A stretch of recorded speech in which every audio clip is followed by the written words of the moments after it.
Boa noite, telespectadores. Bem-vindos a mais uma edição do Fórum TPA. Hoje o tema será o ano letivo 2018, o ano letivo que abre no dia 1 de fevereiro.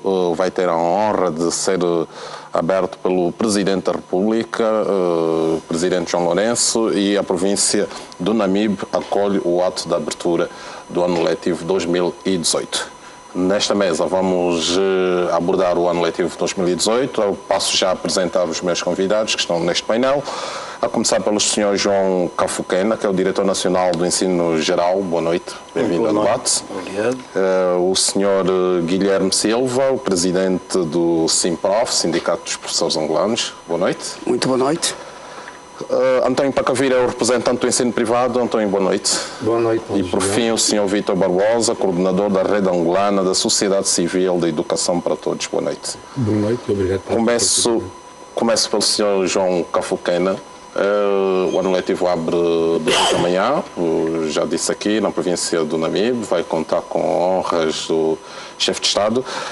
É um ano letivo que foi antecedido de alguns problemas, portanto, o acesso, mais uma vez, foi questionado. Portanto, vamos ter um ano letivo. Qual é a perspectiva do Ministério da Educação para o presente ano letivo? Portanto, um ano letivo tranquilo ou nem por isso, atendendo os problemas que antecederam à sua abertura?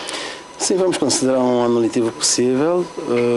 Como disse, a abertura está prevista para 1 de fevereiro, as aulas terão início a 2 de fevereiro, o que significa dizer que teremos um ano letivo com 51 semanas e 38 semanas letivas, correspondendo a 179 dias, ao contrário que estava previsto anteriormente.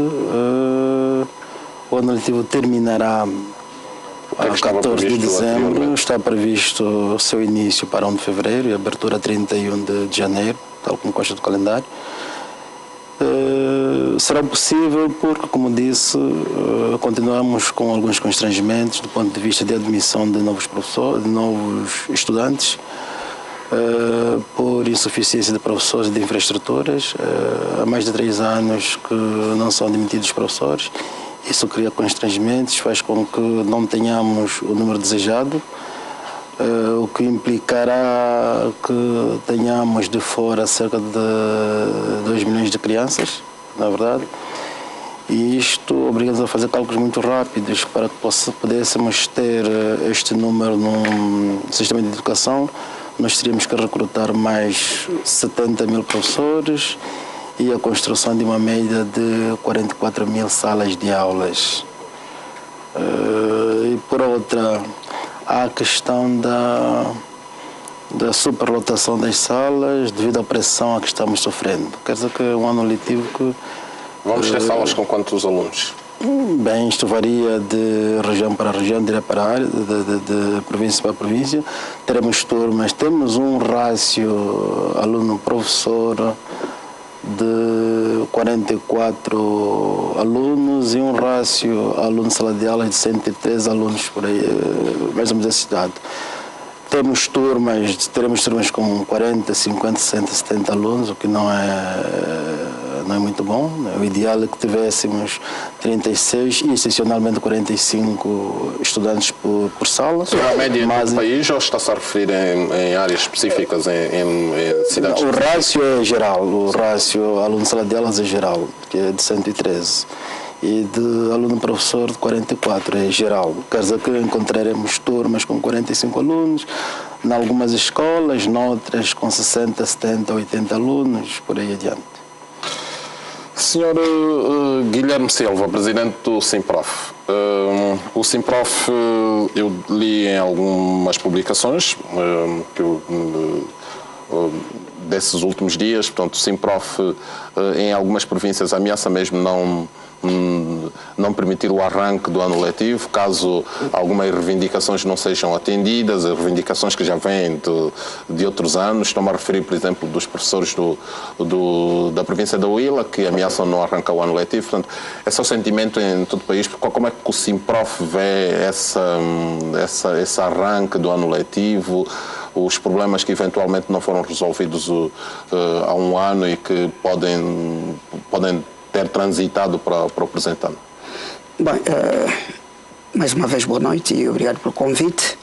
O ano letivo vai começar com o acumular, avolumar de problemas e no que tem a ver com as reivindicações são abrangentes em todo o território nacional, de Cabinda ao Cunene, do Luau ao Lubito, e essas questões têm a ver com as atualizações de categorias, bem como, resumidamente, a aprovação do novo Estatuto da Carreira Docente.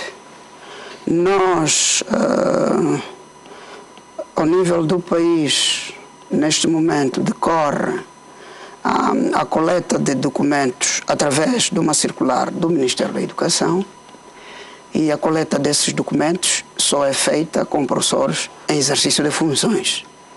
Por essa razão, nós estamos a dar o benefício da dúvida ao Ministério da Educação e por formas a que este trabalho decorra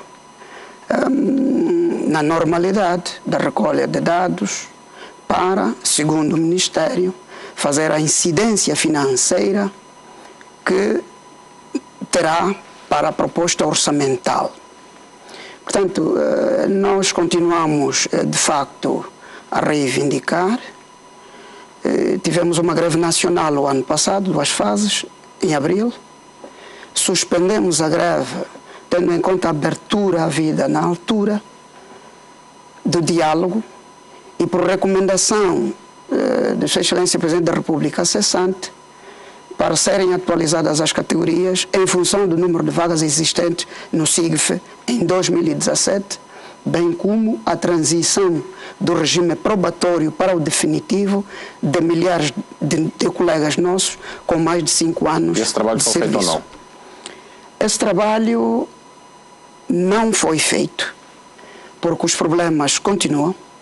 Ainda temos professores com 15, 16 anos de serviço, 10, que não têm a sua nomeação definitiva no quadro. Continuam a ser professores eventuais. No entanto, é essa questão que vimos discutindo com o Ministério.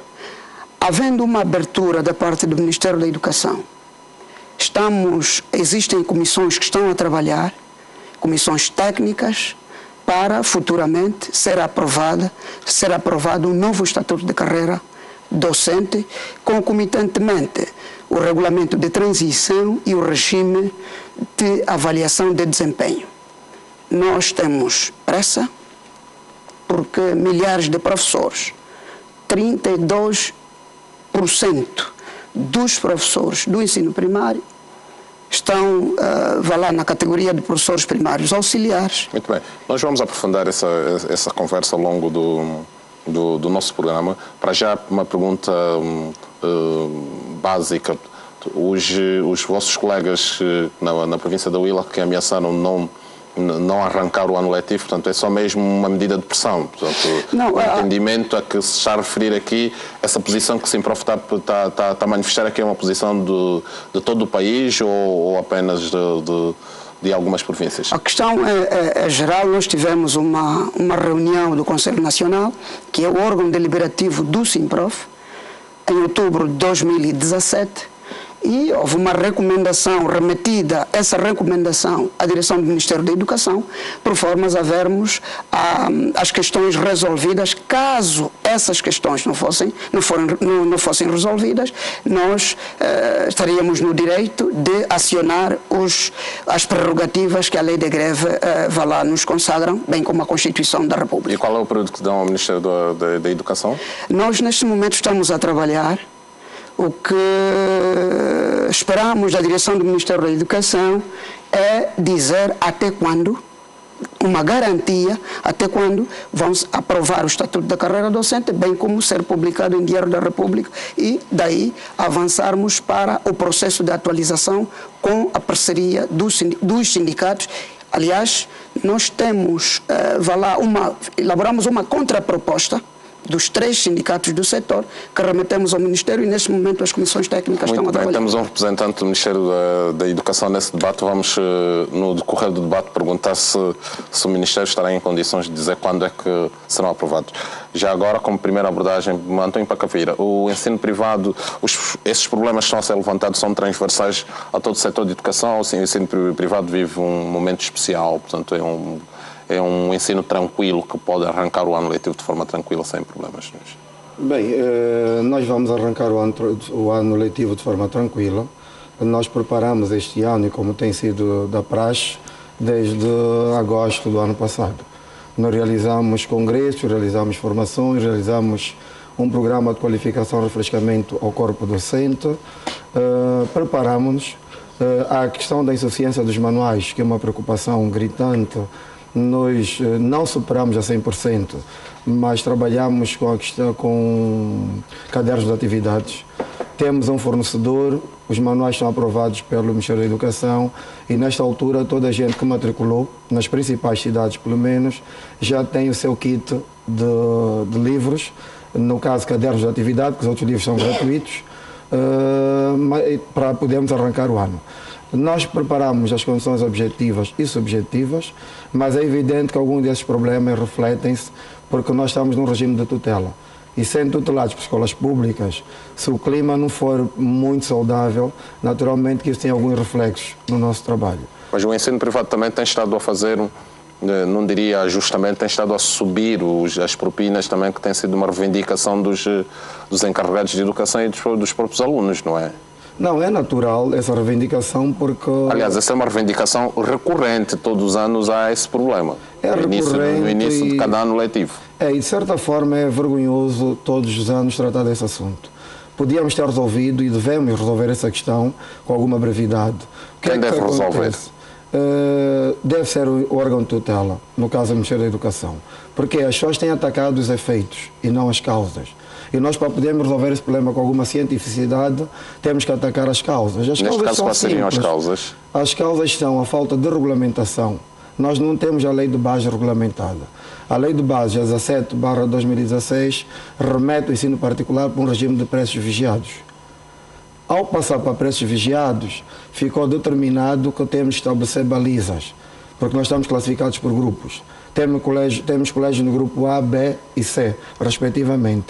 Ficou definido, foi no Conselho Consultivo de Sumba, em 2013, que o GEP do Ministério havia de fazer um trabalho, e fez, que era para aferir o custo do aluno, tanto nas escolas públicas como nas escolas particulares. Esse trabalho foi feito, sabemos que foi remetido ao Conselho de Ministros, e de lá para cá, já mudamos até de República, esse trabalho não tem qualquer reflexo. Nós não recebemos qualquer informação. Naturalmente, se não há regulamentação, se não reunimos com o Ministério das Finanças, que tem o IPREC, o Instituto de Preços, a Lei 2016/2011 remete para um regime de preços, diz que o regime de preços vigiados depende de um conselho que define os preços. Pronto, nós fomos para o regime de preços vigiados em 2016. De lá para cá não temos qualquer orientação metodológica de como elaborar uma planilha para propor alteração de propinas ao respectivo Ministério, às Finanças. E aí uma contradição, porque a Lei 207/011, que continua a regular o ensino particular, obriga-nos a remeter as propostas ao Ministério da Educação. O que é que nós fizemos face à situação económica que nós vivemos? E porque nós queremos fidelizar as pessoas que temos, somos bastante solicitados, ajudamos bastante o Governo nessa questão de falta de lugares e nessa pressão que existe, porque nós absorvemos hoje milhares e milhares de alunos, somos também grandes empregadores, e o que é que sucede na verdade? A lei, se não configurar, se não se fizer, na verdade, se uma lei não complementar a outra, se o trabalho de casa não for elaborado, obviamente que nós continuamos num regime de preços de livre concorrência. Aí, nós, para podermos regular essa situação e para proteger os encarregados de educação e as famílias que infelizmente perderam poder de compra, nós definimos que os colégios não subiriam a propina acima de 10%. Foi um consenso, foi uma posição coletiva e que nós em 2016... E quem tem estado a fiscalizar essa medida? Bem, esse trabalho deve ser fiscalizado pelo Ministério da Educação. Deixa-me só concluir, nessa parte introdutória, é que nós temos outros players no mercado. Os colégios que dependem de nós, que nós controlamos, não são os que criam preços especulativos. Existe no mercado um grupo de colégios internacionais, alguns são consulares e outros são de angolanos, mas com estatuto de internacional, que têm preços, em seu entender, e nós não temos nada contra, que eles acham que corresponde ao custo do aluno, por dia, por mês. Quando se faz orçamento para a educação tem que ser assim. Temos que fazer orçamento de quanto o aluno nos vai custar por dia, por mês e por ano. E eles fazem orçamentos que vão para a fasquia de 100 e tal, 200 e tal e até 500 mil kwanzas. Porém, não há fiscalização, não há imposição. A Lei 207 é omissa, não fala dessas escolas, com exceção das consulares. E então nós perguntamos, se uma escola de direito angolano atualiza, porque isso não é uma subida, quando se vai para 1000 kwanzas, 2000 kwanzas, atualiza a propina, nós temos o que Mas temos. a atualização não tem sido nessa proporção. Não, na maior parte das instituições de ensino angolano... ou 2000 kwanzas. Não, de ensino angolano tem sido. Nas de ensino estrangeiro, naturalmente, que sobe 30 mil, 40 mil kwanzas. Isto não depende de nós, depende, volto a dizer, da entidade que nos tutela. Muito bem. Senhor Vítor Barbosa, como é que a Rede Angolana da Sociedade Civil de Educação para Todos olha para esse conjunto de problemas que ano após ano acompanham sempre a abertura dos anos letivos? Obrigado por esta oportunidade, uma saudação a todos aqueles que nos estão a acompanhar. Eu antes gostaria de dar uma ligeira informação do que é isto, a Rede Angolana da Sociedade Civil de Educação Muito para breve, Todos. por favor. Será mesmo breve. Da base do Objetivo de Desenvolvimento do Milénio, em que se previa Educação para Todos até 2015, incumbiu-se a sociedade civil nessa declaração de Dakar 3 ações fundamentais. Uma, contribuir para chegar ali onde os Estados, os governos tinham dificuldades, ou seja, aumentar o acesso à educação aos grupos mais desfavorecidos. A outra, fazer introduções de inovações em educação, ofertas educativas inovadoras. E a terceira, que é a advocacia social. Então, a nossa missão é a advocacia pelo direito à educação, partindo do princípio que a educação é um direito humano e, por conseguinte, deve ser responsabilidade do Estado e um serviço público. Não tem nada contra o trabalho que vem fazendo e muito bem o meu amigo Pacavira, mas para dizer que a nossa preocupação é, para este caso concreto da abertura do ano letivo, ver o que é que se está a fazer para fazer uma oferta educativa às crianças angolanas, por forma que possam encontrar na escola o espaço para a sua realização pessoal, seu desenvolvimento, o espaço para uma educação para a cidadania e o espaço para adquirirem competências para uma inserção socioeconómica que vai ser útil a eles e uma pequena contribuição ao desenvolvimento sustentável.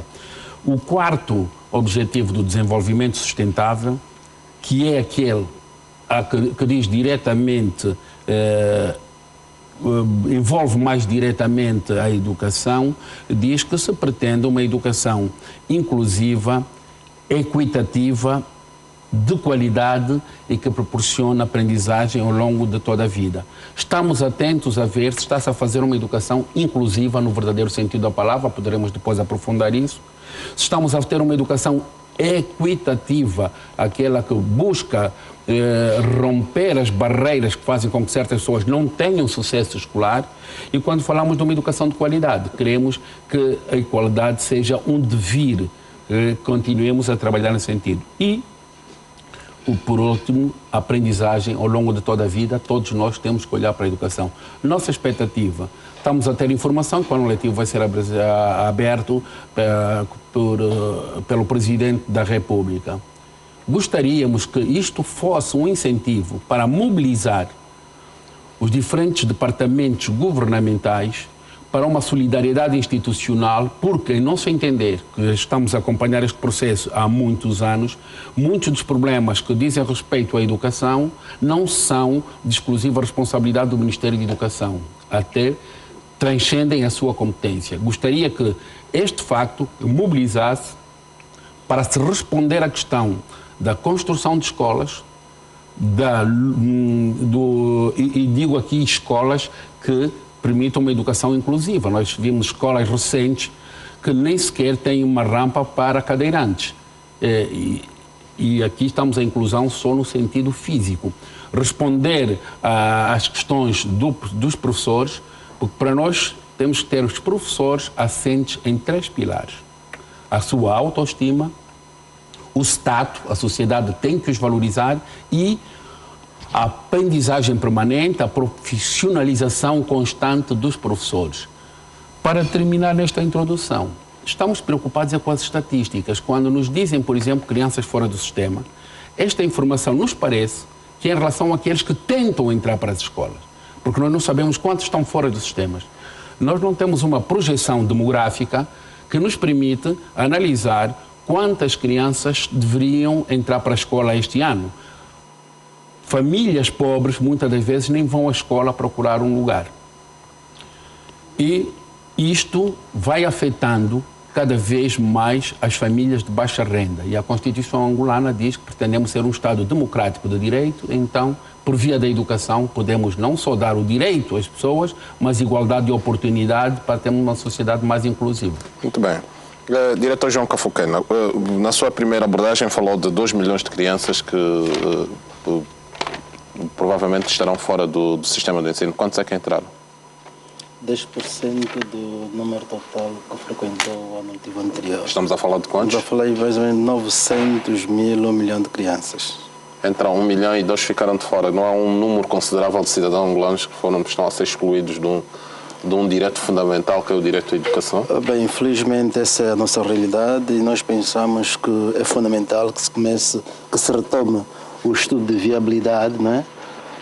Para a institucionalização de um fundo que possa exatamente apoiar o setor da educação, tal como acontece com o fundo de energia, o setor de energia, para que se possa financiar o projeto, ou seja, o Plano Nacional de Desenvolvimento da Educação.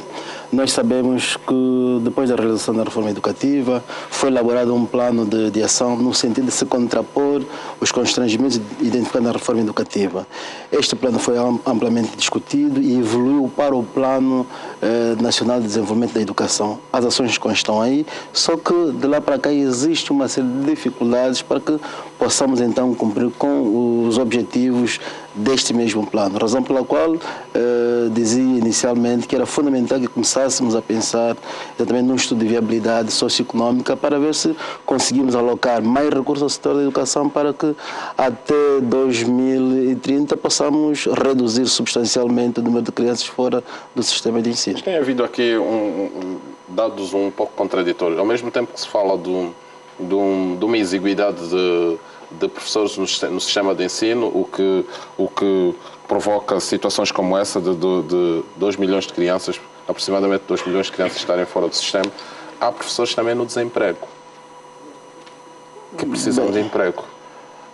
Bem, tal como disse inicialmente na minha introdução, há 3 anos que não se admitem professores.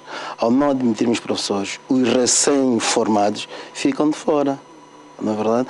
Tudo isto depende da facilidade que existe a nível da macrofinança do país para que possamos admitir mais professores. Enquanto não tivermos a situação macroeconômica do país resolvida ou minimamente estável, continuaremos a ter dificuldades de absorver professores para o sistema. Se de facto haver fundos para a absorção de professores, naturalmente estes que estão fora ou que não estão empregados poderão ser admitidos. Guilherme Silva, quando fez a sua primeira abordagem, falava dos problemas que os professores transportaram, portanto, do ano letivo passado para este ano.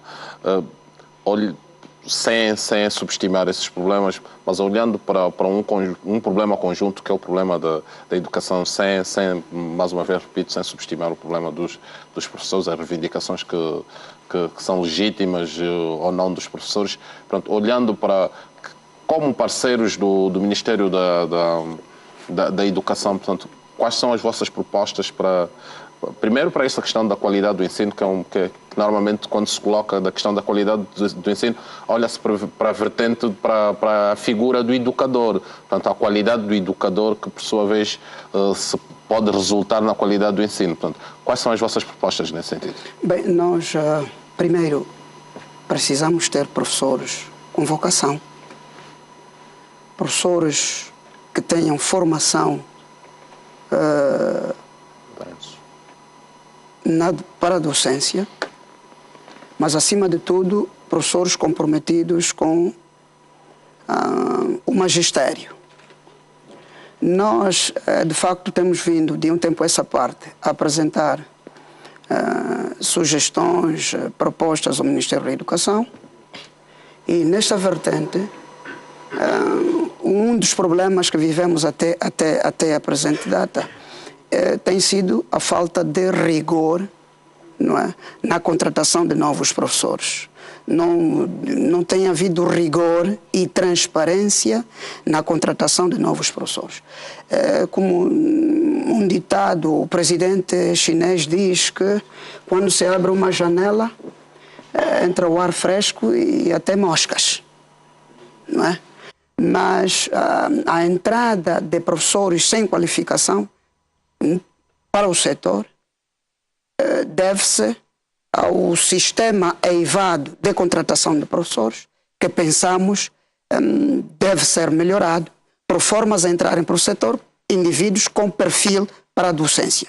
Isto é, aqueles que tenham formação quer de magistério primário, quer dos ICEDs ou escolas superiores pedagógicas. É preciso também vermos a questão da superlotação das salas de aulas. Nós temos turmas com 70, 60, 80 alunos. Mas essa questão atende a uma necessidade, né? Segundo o senhor João Cafuquete. Mas se quisermos olhar para a qualidade tem esses pilares. Vermos o número de alunos por sala de aulas, a formação dos professores, a qualidade dos materiais, estamos a falar de materiais didáticos, a questão dos laboratórios, das bibliotecas, etc., quer seja laboratórios oficinais. Temos um déficit neste campo. E nós temos alunos que apenas, em alguns casos, têm a teoria, porque temos alguns laboratórios que existem, não têm reagentes, por exemplo, reagentes de química, etc. Então, precisamos melhorar e precisamos, nesse sentido, para melhorar, há que olhar no aspecto financeiro. Não é com 5,4% da proposta orçamentária para a educação que vamos melhorar. É preciso, como dizia o colega, o amigo Vítor, haver solidariedade institucional. Eliminarmos algumas gorduras do peso do executivo e direcionarmos essas parcelas para o setor da educação e vermos se crescemos a 2 dígitos no que tem a ver com a parcela orçamental direcionada para a educação, por forma também a termos escolas construídas dentro dos padrões da higiene escolar. O que nós notamos pelo país, algumas escolas são construídas sem verificarmos esses padrões, essas normas de higiene escolar. As janelas não são orientadas em função do que a higiene escolar prescreve. Isto é, quantos graus... O Simprof, como um dos parceiros do Ministério da Educação, não é consultado em algumas dessas matérias que está aqui a apresentar? Portanto, nos encontros de concertação com os parceiros sociais, portanto, o Simprof não é ouvido? Nós temos tido alguns encontros com o Ministério da Educação, mas encontros com parceiros sociais como tal são encontros muito limitados e talvez parceiros selecionados. Nós, Simprof, de um tempo a essa parte, até fomos tidos quase como que persona non grata, tendo em conta as nossas posições reivindicativas, mas é para o bem do próprio sistema, para o bem do setor da educação. Com o patronato temos dialogado, com a direção do Ministério da Educação, Pois embora aqui e acolá, em alguns governos provinciais, não há essa abertura que existe da parte da direção do Ministério da Educação. Não basta dialogar, é preciso que as questões, as propostas apresentadas, não é, sejam, quer seja em jeito de estudo ou de pesquisa, encontradas soluções para viabilizarmos essas propostas da sociedade civil ou dos parceiros sociais. Nós temos dado muitos contributos à direção do Ministério da Educação, quer seja na reforma educativa, quer seja com a questão da formação de professores, que é preciso agilizarmos um plano curricular para esta formação.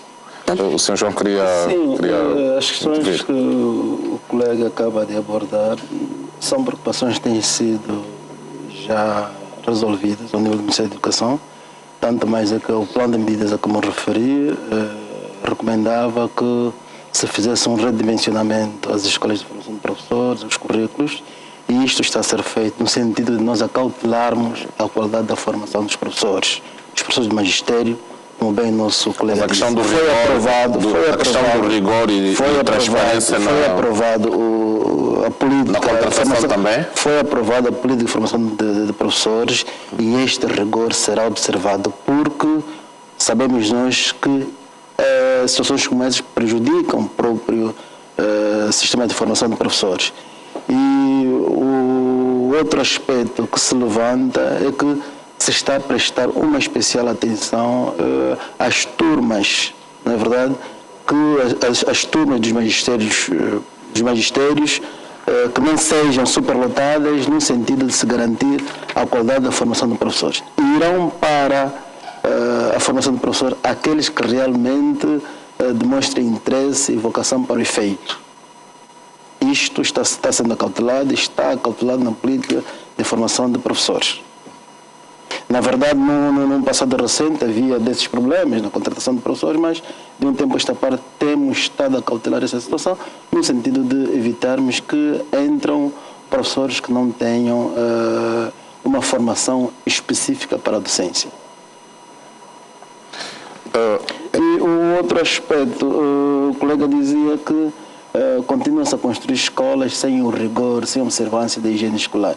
Devo dizer que todas as obras que o Ministério da Educação tem estado a encabeçar respeitam isto. Se calhar o amigo Guilherme esteja a fazer referência daquelas iniciativas de associações e da comunidade em que são construídas escolas por necessidades próprias daquela localidade e não são observados esses requisitos. Já perguntou se realmente são essas iniciativas a que se estava a referir ou são iniciativas do Ministério da Educação? O conjunto de obras que são erguidas pelo Ministério da Educação, não verificamos isso. Do Executivo, porque são escolas algumas, eu não estou a generalizar, estou a dizer existem escolas pelo país e até há casos caricatos construírem-se escolas onde a densidade populacional não corresponde à necessidade de construção de... exemplos? Por exemplo, nós, no Bengo, há uma localidade onde existe uma escola onde existem poucas crianças para lá estudar. Em que localidade? Um município que a memória não me vem à mente, mas que existe no Bengo. É preciso, quando construirmos escolas, não é? Verificarmos ou fazermos na perspectiva da taxa de natalidade, quantas crianças teremos daqui a 5 anos, para não termos escolas despovoadas, ou que só estudam no período de manhã, período de tarde não tem ninguém para estudar. Há alguns exemplos pelo país. Quanto à orientação da construção de escolas ou do posicionamento das janelas, não é? Há casos em que as janelas não permitem que às 16 horas haja luminosidade na sala de aulas. A sala está escura. 10 horas há maior incidência de raios solares na sala de aula. Nós temos vindo algumente algumas escolas erguidas pelo FAS. Está aberto, pelo FAS. Para nós também. Está aberto para todos. E temos vindo até com o Ministério, já manifestamos isso junto do Ministério, que é a necessidade de termos cuidado nisso, porque são escolas que ficam para durar. Mas embora algumas obras também deixam algumas dúvidas. Eu gostaria de aproveitar o debate, se me permitam, para considerar aqui alguns aspectos. Um deles é que os maiores inimigos da educação são os que têm a visão economicista do desenvolvimento. É necessário que a economia desenvolva para ter recursos para a educação, saúde e o setor social em geral. Isto hoje verifica-se que é um erro. Estes que têm a visão economicista do desenvolvimento ainda consideram que o papel fundamental da escola é ser o viveiro para a mão de obra para os trabalhadores.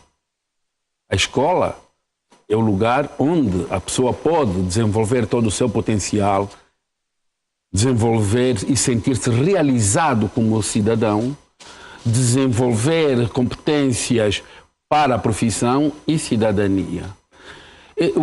O Prémio Nobel da Paz, aliás, da Paz não, da Economia do ano 2000, apresentou um estudo em que demonstrava que quanto mais cedo se investir na educação, por exemplo, em crianças a partir dos 3 anos, é mais benéfico para a sociedade, para o indivíduo e para a própria economia. Um dos problemas que nós temos na educação é a retenção das crianças quando entram para a primeira classe, ali o engarrafamento, a saída, taxas elevadas de reprovações, é um dos problemas. Mas a retenção não é uma retenção propositada, não é? É uma retenção que é consequência da assimilação ou consequência do próprio processo, não é uma retenção propositada. Sim, quando as crianças têm acesso a uma educação da primeira infância, têm muito menos hipóteses de reprovações a partir da primeira classe. Isto são evidências em várias partes do mundo. Para além disso, tem maior consistência nas aprendizagens que vão adquirir. Eu costumo dizer, e vou aqui repetir, é verdade que nós temos problemas com a economia. O déficit em economia, o déficit em finanças é mau para o país. Mas o pior é o déficit em cidadania. Nós deveríamos começar a pensar quanto custa não educar, tendo em conta a quantidade de crianças que estão fora. E aqui eu digo, as escolas não tem que ser só a escola com o formato de construção padronizada, como um modelo do Cabine do Cunene. Eu sou de opinião, e há evidências disso, que se podem fazer escolas com materiais muito mais baratos, materiais locais, que são consistentes. A semelhança que a DW fez no Ambo e não só, a IBS no Kwanza Sul, a Caritas também o fez. É reduzir os custos. Em relação aos professores, é preciso valorizar aqueles que já estão no sistema. Aqueles professores que já estão no sistema devem ser acompanhados, avaliados e valorizados em função daquilo que eles prestam efetivamente. Há dias ouvi alguém que pensa mais ou menos como eu a dizer assim: o professor tem um período de formação, mas a sua profissionalização começa quando ele começa a trabalhar como professor. 1, 2 anos tem acompanhado e aí fez o status. Há provas no nosso país de vários indivíduos que não têm agregados pedagógicos e que se revelaram excelentes professores, excelentes educadores. Nós fizemos um trabalho, a Rede da Sociedade Civil de Educação para Todos encomendou ao ICED um estudo sobre a qualidade da educação na ótica do professor com apoio da Open Society. Nós temos esse manual, não trouxe, vamos poder distribuirmos, gostaríamos de ter um debate sobre isso, que nós vamos encontrar indivíduos com formação teórica e que mecanizam as coisas. E há outros que têm uma certa paixão, depende da atitude que as pessoas têm em relação à educação. Há uma pergunta que para mim fica no ar. Aqueles levantamentos que se foram fazendo sobre os chamados trabalhadores fantasmas, o que é que isso produziu? Quantos eram? Não permite que entrem outros professores? Quer dizer, nós temos que nos perguntar, se não investirmos na educação, o que vai acontecer... que faz ao representante do Ministério da Educação? Não, o meu amigo Cafuqueno, eu acho que nós, sociedade civil, Estivemos hoje num grande encontro sobre orçamento de Estado, num processo que está a ser coordenado, apoiado pela ADRA e Unicef. Já estamos há alguns dias nisso. Nós colocamos a pergunta no ar e, conforme eu disse aqui, pela experiência que eu tenho, muitas das coisas transcendem o Ministério da Educação.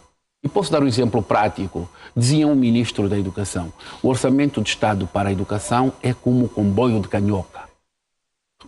O comboio chegava à estação de Canhoca, as pessoas pagavam um prato de sopa muito quente, quase que nem conseguiam tomar a sopa, o comboio apitava, já estava pago e ficava ali.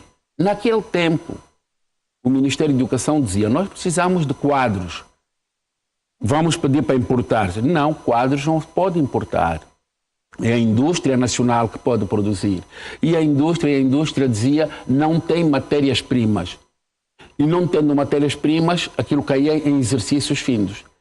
Se nós fizermos uma análise da execução orçamental, o orçamento de Estado para a educação, não sei se agora nos anos 2016 a situação melhorou, eu não sei se a execução orçamental passava dos 50% nos últimos anos.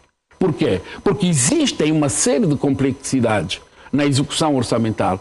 Daí que eu digo aqui, sem pretender acusar ninguém, interrogar, questionar alguém, porque eu digo educação para todos é uma questão de todos. Sim, conclua, por favor. É que cada um assuma a sua responsabilidade, essa solidariedade institucional a que eu me referi.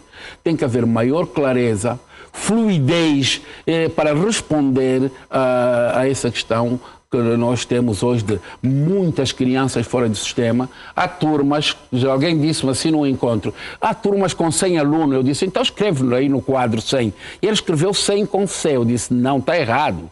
100 alunos é com S e não com C. Não tem alunos. Essa questão da qualidade do ensino também coloca-se no ensino privado. Quer dizer, é uma questão geral. Também coloca-se no ensino privado, mas nós, em alguns casos, temos a liberdade de criar enriquecimento curricular. O Dr. Guilherme referia-se a um município ou uma escola no Bengo, que os meninos trabalham um período e no outro não. Para esse tipo de situações nós já propusemos e temos apresentado contribuições para além do ensino particular. Nós temos interesse nacional e então nós temos apresentado que para esse tipo de municípios ou de casos há que criar um paradigma de 7 horas de ensino. A criança de manhã estuda, pode ir para casa porque ali não precisa de transporte, regressa no período da tarde e faz outro tipo de atividades. Cria-se um currículo para o período oposto. E a criança vai trabalhar e vai desenvolver competências. Esse currículo pode ter atividades esportivas, atividades culturais e mesmo científicas também. Ele pode ter mais matemática, mais língua portuguesa. Pode fazer ali a diferença de ensino. E é isso que existe hoje em muitos colégios nas grandes cidades de Angola. Nós hoje temos muitos colégios onde só tem um turno, trabalhamos em turno único. Tal como acontece na Europa, acontece nos Estados Unidos e acontece nas escolas internacionais cá. A criança entra às 8 da manhã e larga perto das 17 horas. Ela consegue desenvolver uma série de competências e de habilidades. Este é o futuro da educação. Temos de convir que no ensino público ainda não é possível, por causa da demanda demográfica, e para ajudar os colegas, lembrá-los de que para resolver o problema demográfico nós temos que ter a carta escolar. A carta escolar é algo que, na verdade, o Ministério da Educação vem recomendando há anos. 1, 2 províncias apresentaram e grande parte delas não apresentou. A carta escolar prevê esses aspectos demográficos, prevê o número de crianças nascidas num ano e o número de crianças que aos 5 anos, 4 anos vão ingressar para o sistema escolar. Obviamente tem que haver cobrança. Se não há cobrança, vamos continuar no deixa andar. E temos estado a viver assim. Nós temos a ajuda do INE, Instituto de Estatística. Apresentou um trabalho brilhante que deveria ser aproveitado pelo setor da educação. Isso não depende do Ministério da Educação, depende sim das direções provinciais da educação, que tem que apresentar uma carta escolar com a perspectiva de, no ano X, por exemplo, agora para 2018, já saberíamos quantas crianças ingressariam. Os problemas seriam antecipados, porque são previsíveis. E encontraríamos naturalmente algumas soluções para minimizar o número de alunos que vão ficar fora do sistema. Há bocadinho falávamos em qualidade de ensino. Há vários aspectos da qualidade de ensino que o particular tem que devem caminhar em paralelo. A superação dos professores, a capacitação dos professores deve estar em paralelo aos recursos materiais que o Dr. Guilherme se referiu. Se nós não tivermos, e também temos proposto isso já de forma pública, e é uma das teses que eu particularmente defendo, o país, para desenvolver no setor da educação, tem de criar uma zona econômica para apoio aos recursos materiais. Nós não produzimos um quadro, já não se usa lousas, aquele quadro preto, da giz, não, está ultrapassado. Nós temos que produzir quadros, temos que produzir carteiras. Ainda produzimos carteiras, mas quem domina o mercado, na verdade, é o mercado chinês. Não produzimos fotográficas, não produzimos um afia-lápis, não produzimos um compasso, não produzimos materiais essenciais. Os alunos chegam à universidade e nunca mexeram no microscópio. Pode até haver o microscópio, mas depois não há reagentes. Então, nós temos que ter uma zona econômica que vai gerar emprego, vai gerar mercado, porque o mercado existe, tem 10 milhões de alunos no mercado, é um mercado muito grande para os investidores nesse setor. E não é o Estado que deve dominar isso. O Estado pode até entrar com terreno, mas deve mobilizar os privados para poderem fazer esse investimento. Certamente o custo das famílias vai ficar mais barato, porque estudar em Angola, mesmo no ensino público, é caro. Comprar os materiais fica caro para as famílias. E então nós precisamos desenvolver essa zona para poder sustentar, para dar suporte ao desenvolvimento do setor da educação. Porque nós não estamos virados para o desenvolvimento. Nós no privado, por exemplo, e algumas escolas públicas, devo admitir, mas porém poucas, já fizeram a travessia e começam a caminhar para a qualidade. Já. E depois a educação tem que ver desafios. Nós temos que ter o ranking das escolas. Sem desafios não há compromisso. Os diretores matriculam. Função do diretor na escola pública, matricular. Não há concorrência. As pessoas vêm, têm o número clauso, está determinado, preencheu e acabou. Faz o ano letivo, estatística, passaram X, aprovaram Y, terminou. Não, nós temos que fazer muito mais. Educação não se faz assim. Educação faz-se com análise de dados. Nós temos que fazer análise de dados com rigor. Se reprovarem 40 alunos, nós temos que discutir o porquê dessa reprovação dos 40. E essa discussão é feita no ensino privado? Essa é feita no ensino privado. Inclusive, nós, por exemplo, propusemos já um desafio... Eu acho que está a generalizar um dado que pode não ser verdadeiro. Não é verdadeiro, porque nós temos mais de 1.400 colégios. Naturalmente que a qualidade não chega a todos, mas a qualidade é um processo, a qualidade constrói-se. Nós este ano vamos eleger as 200 escolas do ensino particular que estão bem a nível do ensino de base. Porque, na verdade, a base é fundamental. E nós queremos tocar aí. Muito bem, António. Há um conjunto de ideias e sugestões que estão a ser dadas aqui, que o diretor João tem estado a apontar. Começando por essa questão de turnos únicos a existir, parece-me que não ficou consensual de que existem escolas onde a quantidade demográfica dos alunos, portanto, não corresponde à existência dessas escolas. Parece que essa questão não ficou consensual. Não é consensual, porque ao nível das escolas públicas não é possível optarmos por um único. Há uma experiência no âmbito de uma parceria que existe entre o Ministério da Educação, a Portal e a MLF, ao nível das escolas secundárias, e aí sim trabalha-se em turno único. E devo assegurar que são escolas de referência, só temos 4 no país. Temos Monobengo, Gonzalo Malães e Comena. Mas, independentemente disto, nós temos escolas que apresentam um nível de qualidade considerável, mesmo não trabalhando em período único. Não é?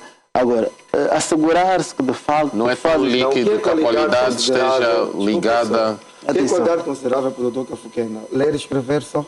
Não é ler e escrever. Nós temos estado a observar, existem vários critérios para nós podermos avaliar exatamente a qualidade das aprendizagens. Nós temos estado a fazer uma análise do desempenho das instituições, por mais simples que seja. E nós verificamos que os estudantes, ao terminar um determinado nível, que é o caso, por exemplo, das escolas Eiffel, eles têm hipóteses em função das competências, do perfil de saída dessas instituições, eles concorrem para os testes internos e externos e transitam sem problemas nenhum. Enriquecimento curricular. Claro que houve um enriquecimento curricular. Nós temos as escolas, por exemplo, a 16 de junho, que é uma escola primária, é uma escola em que No final do nível, os alunos apresentam um perfil correspondente exatamente à sexta classe. Temos, por exemplo, em Benguela, a Gomes Sambo, temos em escola, temos a escola Velvicha Mirables, temos a Diolinda Rodrigues em Malés, nós temos algumas referências. Não significa dizer que todas as escolas sejam um ano todo. Nós temos escolas, as escolas públicas boas. Nós temos escolas de referência. Relativamente à análise de Topacavira Sujeira, nós, escolas públicas, temos estado a orientar, é um exercício que tem que ser feito. Esta análise é feita a partir do primeiro semestre. No final de cada semestre, cada direção da escola deve fazer a análise e avaliação dos resultados da aprendizagem para que se possam identificar as causas do fracasso no sentido de se poder orientar o professor para exatamente melhorar o seu desempenho em sala de aulas. Este é um exercício que se faz. É claro que, sendo um exercício, os resultados não são medidos logo de imediato e ao mesmo nível, mas isto faz-se. E à medida que o tempo vai passando, nós temos obtido bons resultados. Ainda dia realizou-se o encontro do Ministério da Educação e tivemos testemunhos de uma das províncias em que é verificável, não é verdade, a apreensão de conhecimento, domínio das competências dos alunos, fundamentalmente do primeiro ciclo do ensino primário. E eu queria fazer uma retificação em relação à intervenção do amigo Barbosa, é que da forma como está estruturado o nosso sistema de ensino e o primeiro nível, que é o ensino primário, no caso, não há reprovações da primeira classe, porque a avaliação é feita no segundo ano do primeiro ciclo de aprendizagem. Eu não disse na primeira classe, a partir da primeira classe. Não, a partir da primeira classe. Okay. Não foi a primeira classe. A partir da primeira classe. Relativamente à questão da construção dos estabelecimentos escolares, para que chegamos a um consenso. É bem verdade que existem boas vontades, não é? Aquelas infraestruturas que são lideradas quer pelo GEP nacional como pelos GEPs nacionais não apresentam os problemas que o colega fez referência. Há, de facto, dada a pertinência do setor e a necessidade de nós cidadãos, darmos o nosso contributo para a escolarização das nossas crianças, aparecem iniciativas que muitas vezes chocam com os modelos de escolas existentes no país. Isso é muito normal nesta fase. Eu tenho uma certa preocupação que é com a qualidade. Vamos colocar essa preocupação na segunda parte do nosso programa. Agora vamos para um curto intervalo. Voltamos já.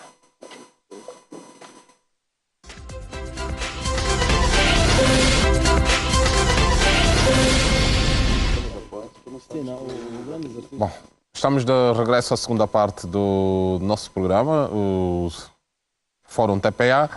O ano letivo 2018 é o tema do nosso debate.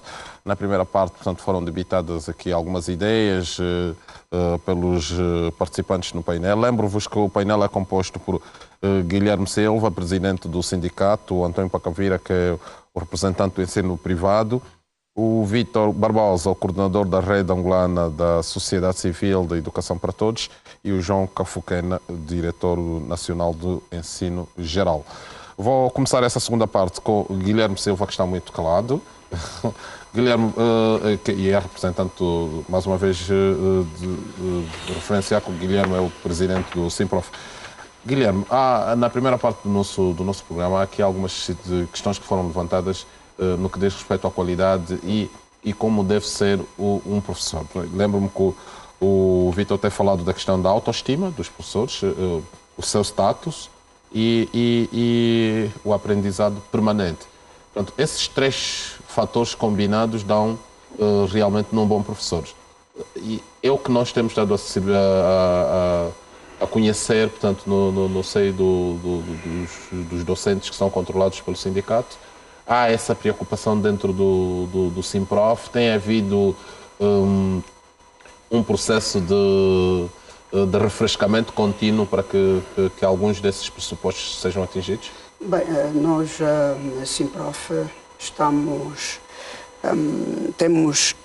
a promover projetos. Temos um projeto denominado Cicola, que é o projeto virado para a capacitação de professores primários. Esse projeto, em parceria com a direção do Ministério da Educação, embora circunscrita apenas na província de Luanda. E a rede EPT também. Mas, através, nós estamos a promover esse projeto via rede EPT Angola, porque somos membros da rede EPT Angola, com a agência Piaget de Desenvolvimento. No entanto, esse projeto está circunscrito nas províncias de Luanda, Luanda Norte e Cabinda, no sentido mesmo de potenciarmos os professores primários na vertente formação e competências para o exercício da docência. Temos também um outro projeto que é virado para a educação para a cidadania e o terceiro projeto que é a educação,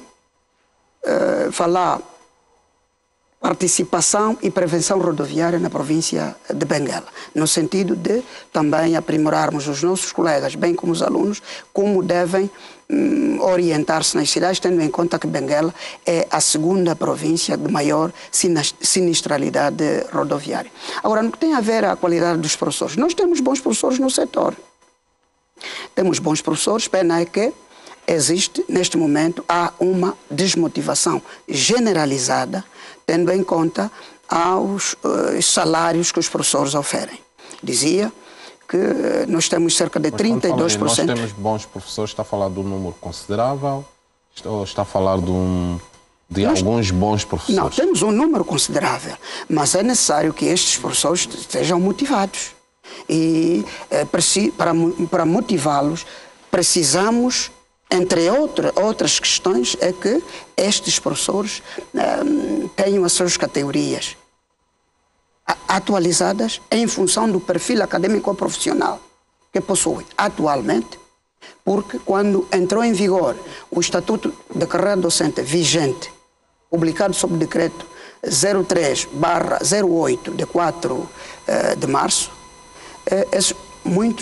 alguns desses colegas eram habilitados com técnicos médios, uns até 11ª classe. Mas hoje, esses colegas são técnicos superiores. Só que, enquanto o professor, ele leciona disciplinas no ensino secundário, como técnico superior, mas na percepção do salário, ele recebe o salário como técnico básico, não é? 30, há casos até de colegas ainda que constam do antigo estatuto, que é do decreto 11J/96 de 12 de abril, há um número, embora digam ser número residual, mas é um número, são colegas que têm famílias, cujos salários de alguns ainda vão até de 33 mil kwanzas a 49 mil kwanzas. O professor primário auxiliar do 6º escalão, o seu salário é de 49 mil kwanzas. Com este salário, é difícil o professor sentir-se motivado, porque o professor precisa estar devidamente ataviado, sentir-se, à vontade, psicologicamente, por formas a preparar devidamente, convenientemente as suas aulas e também apresentar-se bem com dignidade, porque a profissão docente é uma profissão nobre. É uma profissão que, de facto, forma outras profissões. Por isso é que nós temos dito que os deputados, os senhores governantes, que não apostam em elevar a fatia do orçamento do Estado, a parcela do orçamento para a educação, provavelmente não tivessem tido bons professores. Mas, se eles tiveram bons professores, deviam engajar-se muito mais no sentido de lutar para que a fatia da educação cresça e aí podermos ter, de facto, outras valências na classe docente. João. Sim, aqui o Dr. Guilherme faz referência sistemática da atualização de carreiras. Pelo que sabemos, a atualização de carreira é a passagem de um estatuto para o outro e a atualização faz-se uma única vez. Sem querer entrar em pormenores, acredito que, face às reivindicações do Simprof, conseguimos encontrar o meio termo. Disse o Dr. Guilherme que estamos a trabalhar na regulamentação da lei de bases com a elaboração de um novo estatuto. Acreditamos que com esse estatuto todas essas questões que são colocadas pelo Simprof, aliás, o Dr. Guilherme fez referência anteriormente, ficarão ultrapassadas. E é isto. O foco... estatuto vai acolher todas as reivindicações do Simprof? Acho que acolhe, e porque temos estado a trabalhar de forma afincada, quer o Ministério da Educação, como o Simprof, no sentido de resolvermos os problemas do professor, do enquadramento dos professores. Quero crer que com o novo Estatuto da Carreira Docente, todos os problemas que têm a ver com promoção e ingresso serão ultrapassados. E vamos um pouco mais além. Para além da progressão na vertical, já falamos da progressão na horizontal. Acho que temos tido ganhos, até porque o documento já foi discutido e dentro de pouco tempo deve sair do Ministério da Educação com todas as contribuições, com as contribuições de todos os parceiros sociais, quer seja o Simten, o Simprof. E, repetindo, quero crer que esse estatuto resolverá o problema que os nossos professores enfrentam. Agora, a morosidade, a principal morosidade, sim, a morosidade estará exatamente na junção da documentação dos nossos colegas. O colega Guilherme fez referência ao 11J. O 11J deixou de existir há 10 anos. Creio que terá havido falta de informação do nosso parceiro. Não se pode entender que alguém que se sinta prejudicado há 10 anos não resolve este problema. Nós vamos aceitar que houve problemas de informação, mas este assunto ficará ultrapassado com a aprovação desse estatuto. A grande preocupação é a celeridade. Então vamos trabalhar para que esse instrumento seja aprovado. Nós temos do Ministério da Educação estatística que aponta a existência ainda de colegas a oferirem salários no 11J, o que é paradoxo. É um grande paradoxo. O diploma está revogado, mas ainda existem professores a oferirem salários e, por levantamento, quem fez o próprio Ministério da Educação, até julho de 2017, e temos esses dados, em como existem ainda centenas de professores no 11J. Agora, o essencial é, de facto, todos nós, o Executivo fazer um esforço no sentido de ver aprovado o Estatuto da Carreira Docente e implementado para desanuviarmos o manto de desmotivação que paira no seio da classe docente e porque, para termos bons professores, é necessário que tenhamos professores bem formados e também bem remunerados. Deixa-me estender o debate ao meu lado esquerdo. Eu já vou para o Vítor, mas antes queria perguntar ao Antônio Pacavira. Na primeira parte do nosso debate, o Antônio Pacavira falava essa questão da qualidade, portanto, já não se colocar em grande escala no ensino privado. Mas também foi no ensino privado onde havia grandes problemas, portanto, dos turbodocentes. Está completamente ultrapassado os turbodocentes que davam aulas em 5, 3, 4, 5 colégios ao mesmo, saía de um e ia para o outro e depois isso refletia na qualidade do estudante ou do aluno? Bem, em parte está ultrapassado porque o Estado passou a controlar melhor. O Ministério da Educação passou a exigir muito mais dos diretores. Os diretores, consequentemente, exigem muito mais dos professores. Os professores hoje têm não está só na exigência, também está na remuneração, não é? Não, está na remuneração. Na verdade, a condição base era a remuneração. Portanto, só se dava aula em 2, 3 escolas porque precisava de mais dinheiro. Sim, felizmente, acho que até 2014 a questão equilibrou-se. Os professores começaram a ganhar mais ou menos bem. Quem tivesse bem colocado, na verdade, ganhava um salário ordenado na ordem de 200 e tal mil kwanzas. Se fosse um técnico superior de segunda, é isso? Acho que é isso mesmo. O que é que ocorre? Reduziu. Porquê? Porque a lei também obriga-nos a ter 50% do quadro como sendo efetivo. E nós, na verdade, perdíamos um bocadinho com professores turbodocentes porque eles passavam pelas instituições. Não rendiam nem muito no privado, nem muito no público. Hoje nós somos o grande empregador da nova geração. Nós preparamos, recebemos, treinamos, preparamos e depois o sistema público até os absorve quando há concurso público. Qualquer colégio, se abrir um concurso público, perde 2, 3, 6 professores. Houve um concurso agora em 2014, muita gente entrou para o sistema em 2017 e nós perdemos a meio do ano. E porquê é que acha que os PERD se remuneram bem? Não, as pessoas têm maior confiança estando empregadas no Estado. Isso é indiscutível. E têm maior confiança. Mas esse problema, em parte, ficou resolvido. As pessoas estão muito mais tempo nas instituições. Porquê? Porque o professor é um profissional que deve estar em full time. Nós, em Angola, temos grande parte dos profissionais de educação a trabalhar em part-time. O professor trabalha das 8 ou das 5 o período da tarde todo livre. Ele já não tem compromisso com a escola pública à tarde. E então sobra-lhe tempo para poder colaborar no privado. Isto permite com que ele vá melhorar a sua renda, os seus rendimentos mensais, melhora o seu per capita, na verdade, mas cria um problema técnico. Também há limites que a lei impõe. O professor que é colaborador no privado deve ter apenas 12 tempos. Ele pode ter os tempos que tiver no público, mas depois só pode ter 12 tempos no privado. Hoje os colégios já controlam mais, a escola pública já controla mais e, na verdade, esses professores também posso até admitir que cansaram-se, porque isso era uma fase.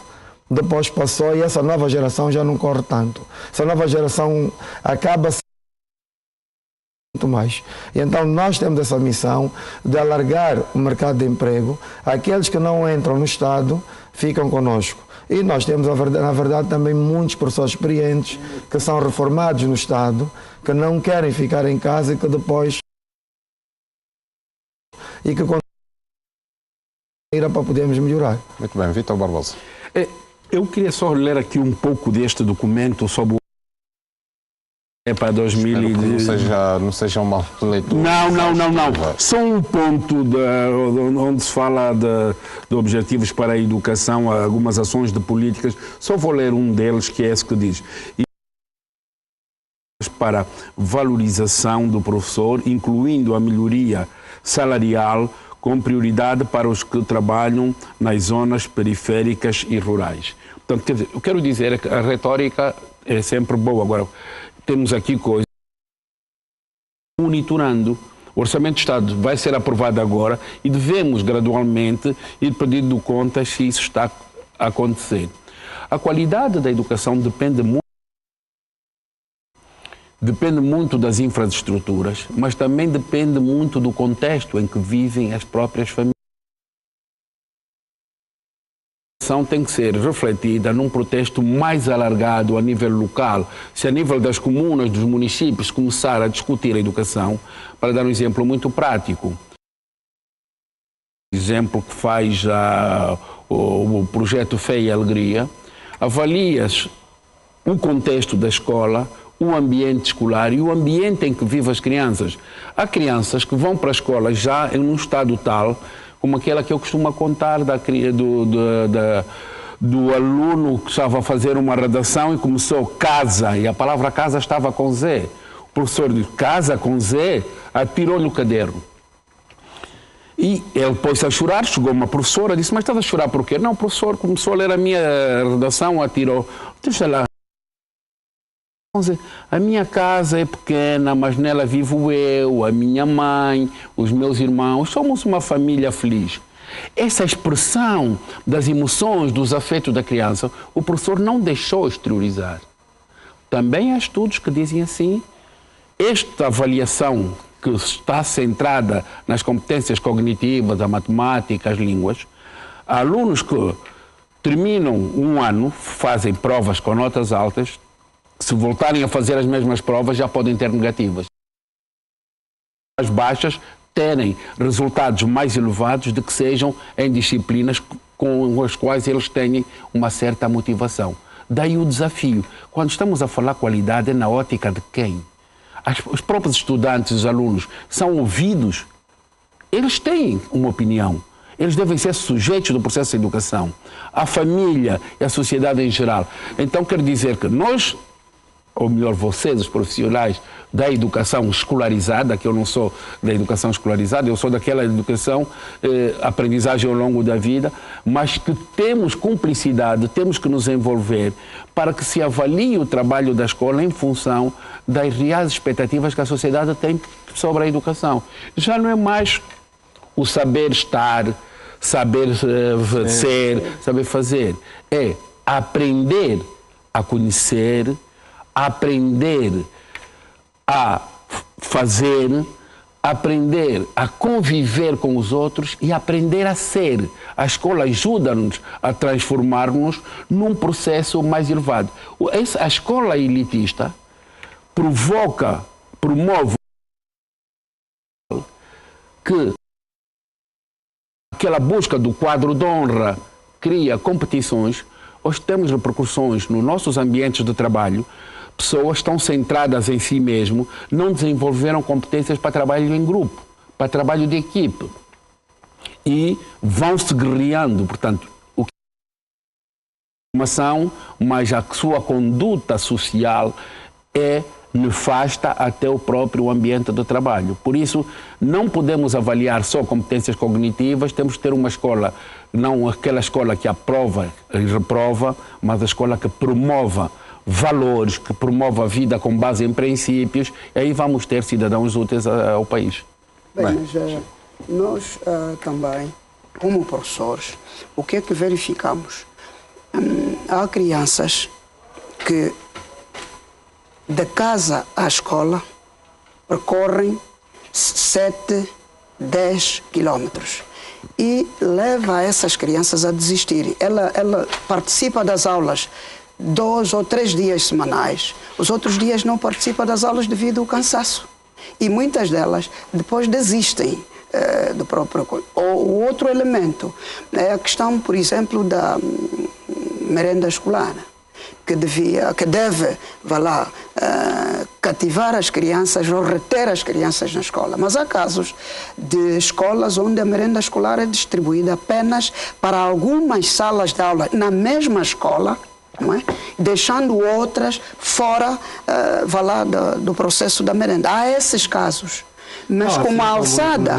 Sim, a alçada... São selecionadas algumas escolas para merenda e outras não. Correto. Porque a alçada desse processo de contratação, quem vai distribuir, não está adstrito ao Ministério da Educação, mas sim às administrações municipais. Daí, nós, Simprof, defendemos a não municipalização dos serviços de educação. Por quê?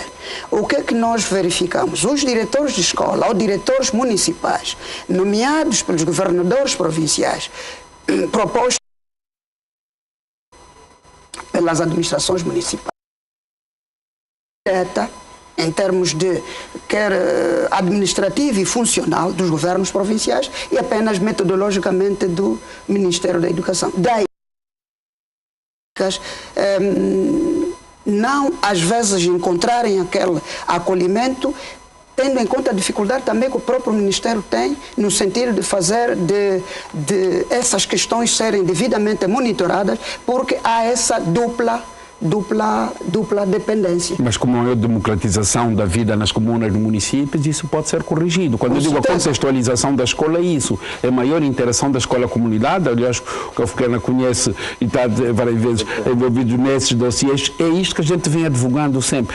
A sociedade tem que monitorar a escola. Nós somos escrutinados, no bom sentido, pela nossa conduta, quando há maior participação da comunidade. E todos os discursos ultimamente apontam para isso, nós agora temos é que pressionar. Mas também há casos de pais, na generalidade, há casos de pais que conhecem a escola só no primeiro dia de aulas, ou no dia em que ele vai matricular o seu filho, e no último dia de aulas, quando as pautas são publicadas. Quer dizer que muitos pais não acompanham, não fazem um acompanhamento dos seus filhos. Uns até delegam essa responsabilidade a outras pessoas que não são os pais, não são os progenitores. Portanto, o filho deve sentir que, de facto, os pais estão preocupados com a sua formação e que a qualquer momento os pais aparecem na escola para contactarem o professor, saberem como o filho vai. Deve ser a escola a criar inovação, a criar outro tipo de práticas para envolver os encarregados.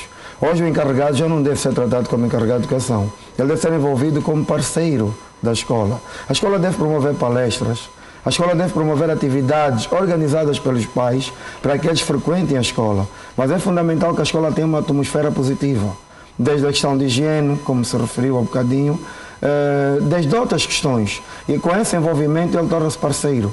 Ele vem à escola, ele cobra da escola, participa da avaliação externa. Pouco o doutor Cafquena falava da avaliação interna.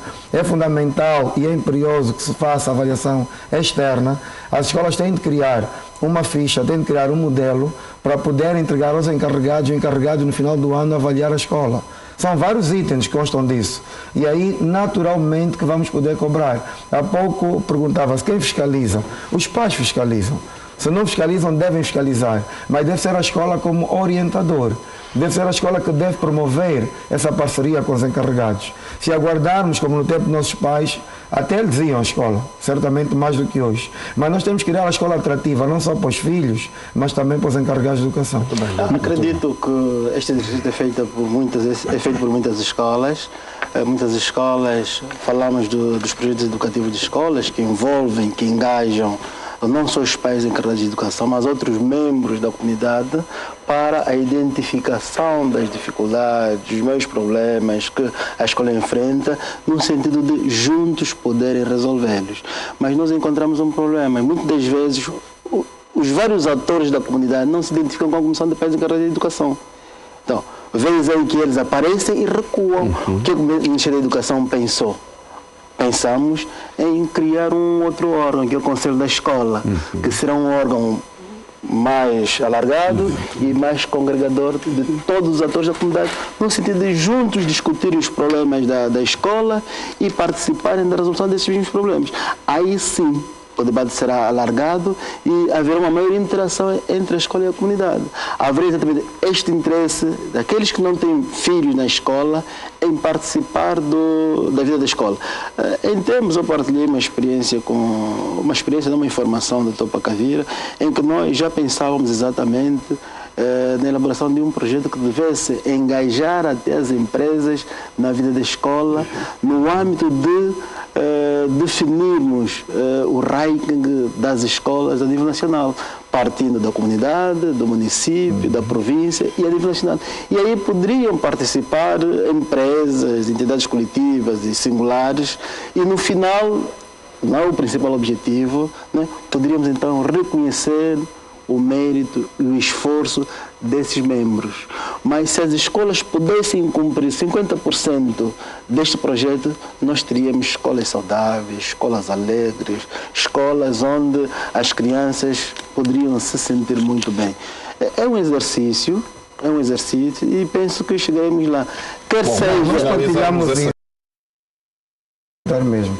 O grande problema é que os encarregados em Angola, quando são chamados à escola, ele acha a priori que vão colocar algum problema, que ele é chamado para ajudar a resolver problemas. Mas nós colocamos a seguinte questão: por que não oferecemos ao encarregado? Vamos promover uma palestra, relação escola-família, relação pais e filhos. E vamos oferecer essa palestra, vamos oferecer conhecimento aos encarregados. Ele vai sentir mais motivado. Eu queria dizer uma coisa muito curta mesmo. Para além da escolarização, os desafios da humanidade são tão grandes que a educação hoje vai para além da educação. Eu já ouvi algumas dessas ideias que o Cafquena estava a apresentar. Eu acho que é um passo muito positivo e que deve ser encorajado. Eu tive o privilégio de estar em outubro na Coreia, no âmbito do meu trabalho da Associação Angolana para a Educação de Adultos e na área da monitoria do progresso do Confiteia. E fomos visitar algumas localidades que tinham comunidades baseadas em educação. Quer dizer, há uma dinâmica na própria comunidade em que se aborda N coisas, as pessoas aprendem umas com as outras, porque nós temos de reconhecer o seguinte: mesmo quem andou muitos anos nas escolas, há desafios. Educação cívica para o exercício da cidadania global. Todos nós precisamos de fazer com frequência. As questões do ambiente, nós vimos ainda há bem pouco tempo o que aconteceu aqui na Kisama. Temos que ter formas, e aqui usando os órgãos de comunicação social e outras formas, como dizia o Pacavira, palestra, várias dinâmicas, para refletirmos e compreendermos que a escola não é só do Ministério da Educação, dos pais encarregados de educação, mas é o ponto fulcral que nós temos, onde as crianças passam a maior parte do tempo, e se elas não estiverem aí num ambiente positivo, vai se repercutir na vida de todos nós. Há hoje trabalhos que são bem... Temos problemas, cóleras e não sei quantos. Eu sempre venho defendendo que devíamos ter o controle das vacinas nas escolas, o ensino de, chamemos assim, das questões da realidade sociocultural das pessoas, porque a educação deve contribuir para a assunção da própria identidade e desenvolvimento da autoestima, aquilo que nós chamávamos no passado um diálogo intergeracional. Os mais velhos, se forem à escola, falarem da sua cultura, isto trabalha a sua autoestima, sentem-se socialmente úteis. As crianças ficam a tomar conhecimento da sua cultura e isto leva à assunção da sua identidade e também da sua autoestima. Portanto, temos que ir para além das paredes da escola. São desafios que temos, mas temos que aproveitar essas oportunidades para dizer isso. Mas para terminar essa questão da qualidade do ensino e partirmos para uma outra que eu deixei para o fim, devia ser o início, que é o acesso, quem acedeu este ano ao sistema do ensino. Essa questão da qualidade também há um elemento que está que não foi abordado aqui, mas que tem estado a afetar muito. Pelo menos são as queixas que os vários atores que comportam o sistema de educação referem, que é a questão dos professores que ainda cobram das crianças para poderem transitar de classe a um determinado nível do ensino, é claro. O Simprof tem conhecimento disso, já atuou, o Ministério da Educação como é que tem agido face a isto, porque as queixas são permanentes. Nós desafiamos as pessoas, não é, lesadas a denunciarem. Nós também, geralmente, o que é errado, imputado ao professor. Porque o professor fala-se que o professor é corrupto, o professor é assediador, enfim. São males que nós não defendemos enquanto educador, enquanto professor. Mas existem ou não? É um fenômeno que ouço falar. Enquanto não se provar, há casos que o Ministério da Educação vem catalogando, e nos encontros que vimos tendo com a direção do Ministério, e há casos de colegas que os processos disciplinares foram movidos e foram sancionados. Só que neste grupo de problemas temos a situação das cobranças que as escolas também fazem, quer seja escolas primárias. Nós ainda não começamos o ano letivo, mas há coberto das comissões de pais encarregados de educação, fala-se, em alguns casos, no processo de matrícula, de cobranças de propina. Já vamos aprofundar isso. Vai ser a última parte do nosso debate. Da cobrança, em questões de provas, os professores receberem bens materiais dos alunos, havendo provas, essas pessoas lesadas, que denunciem. Denunciando, há mecanismos próprios que se irão despoletar. No entanto, nós não podemos continuar os professores a serem tratados como se todos, de facto, são indivíduos que recebem dinheiro. Não pode ser. Não são todos. Não, também a discussão não é generalizada. Portanto, há alguns professores que são acusados dessa prática. João Café, essa prática é de conhecimento do Ministério ou não?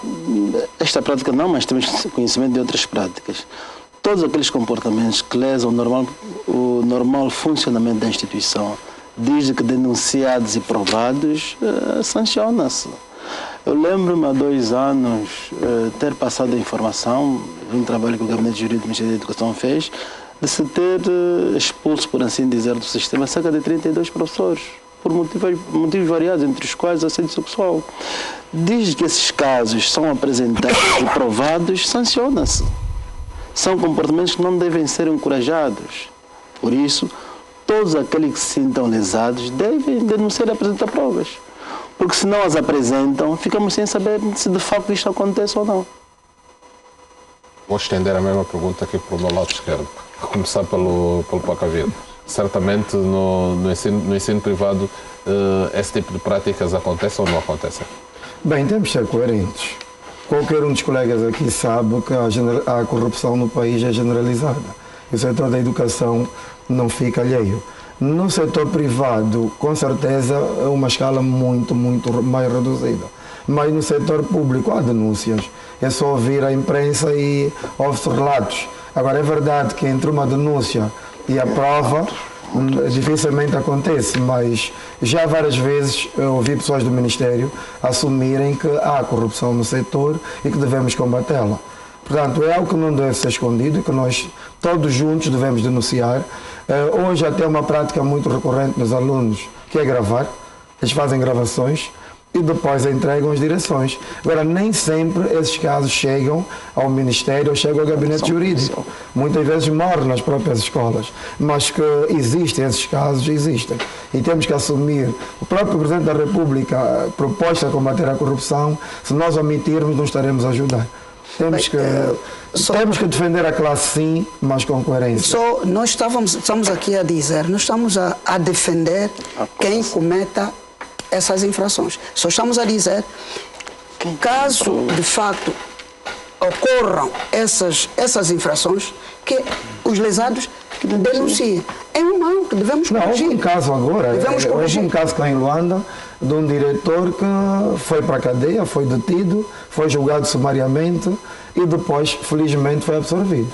Felizmente para a classe. Porque é muito grave num país um diretor de uma escola entrar para a cadeia, teria sido, se fosse condenado. Mas felizmente para a nossa classe ele foi absolvido. Eu lembro que isso aconteceu há dias no Ramires. Houve uma denúncia, é verdade que não era infundada, mas que felizmente, mas aí também eu penso no seguinte: enquanto ele não foi julgado ou não foi sentenciado, eu não percebi solidariedade de ninguém. Nem da APA, nem de sindicatos, ninguém do setor público solidarizou-se com a hipótese do homem ser depois absorvido. Eu percebi isso. Bem, é uma preocupação. Essa preocupação foi apresentada pelo Dr. Guilherme. Sim. Foi apresentada. E deu-se a devida resposta. O Ministério da Educação indicou um advogado para acompanhar o diretor de escola. Parabéns. Há este acompanhamento. O Ministério da Educação não se demitiu das suas responsabilidades. Indicou-se um advogado para... Só que a imagem já ficou, não é? Na retina da sociedade, enquanto aqueles colegas foram julgados sumariamente e absorvidos. Agora é o problema de alguma prudência também dos meios de informação, né? Sem que se consuma de facto a situação, não se deve passar a informação do jeito em que se passou. E seria bom que houvesse alguma prudência nesses casos, né? Para salvaguardarmos o bom nome dos nossos professores. Imagine... Mas eu poderia dizer uma coisinha muito curta, que é só o seguinte: é verdade que as pessoas que estão a infringir devem ser chamadas à razão e são punidas, mas isto é como saúde. A profilaxia é muito mais salutar do que estarmos a gastar muito dinheiro em químicos para curar. Neste caso, ascas, etc., não vão resolver os problemas. Entre 2 ou 3 pessoas que são apanhadas, deverá haver umas 10 ou 20 que cometem o mesmo crime ou ainda pior e que podem nem sequer ser identificadas. Então, as escolas têm que ser governáveis. E temos que passar para uma democratização das escolas, em que os próprios estudantes e alunos têm opiniões, fazem avaliação. Falamos aqui dos professores. Se nós começarmos a investir em distinguir, reconhecer os bons professores, talvez os outros comecem também a querer seguir essa caminhada. Porque eu não costumo ouvir dizer... foram distinguidos, premiados, professores. Vou acabar já. Se existe, são pequenas coisas. Vamos ver, estamos aqui no órgão de comunicação social. Nós temos o prémio de jornalista, que havia até 2. Eu não ouço com a mesma dimensão, com a mesma força, ligado ao professor. E pode ser a vários níveis, a nível local, com a bicicleta, com o rádio, etc. Mas só para dizer que a sociedade está a olhar para os professores e ver quem são os bons. E criar-se ali um ambiente que os próprios alunos, pais encarregados de educação, denunciem antes. Nesta altura de matrícula, o pai que sabe que matriculou pagando, conseguiu a matrícula, ele não reclama. o que chegou e disse, epá, agora mesmo com o teu dinheiro já não há lugar, esse sim vai dizer, olha, epá, que estão a pedir dinheiro. E alguns pagam, sabemos disso, mas porque conseguem um lugar, não denunciam. Esta é a realidade objetiva. Então, temos é que criar formas para acabar com isso, porque de facto é pior para a corrupção, é que ela continua-se a desenvolver a este nível nas escolas. Mas é preciso também motivar o professor nessa vertente, por exemplo, do Prémio Nacional do Professor. Esse prémio nunca passou do papel. Existe na forma. Na forma. Mas na prática nunca ocorreu.